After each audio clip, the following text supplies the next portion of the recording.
марҳум Черномирдин як ибораи хеле ҷолиб дошт. Ӯ мегуфт, ки хостем ки беҳтар шавад, вале кор мисли ҳарвақта шуд.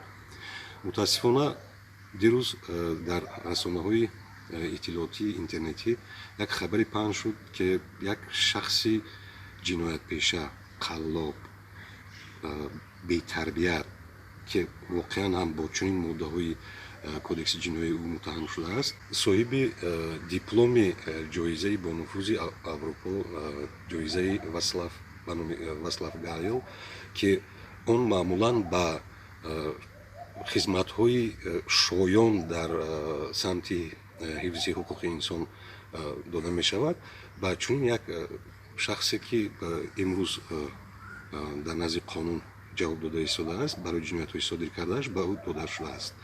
ва ин албатта боиси нигаронӣ аст. ман барои чи дар аввал гуфтаи Черномирдинро овардам.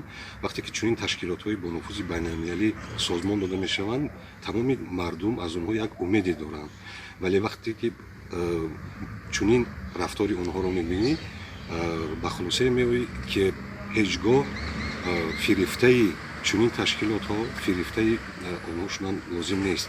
чунки бозам ҳамон рӯзҳо мегӯянд, ки панири бепул, фақат панири ройгон фақат дар дом аст, яъне дар даруни қапқон аст.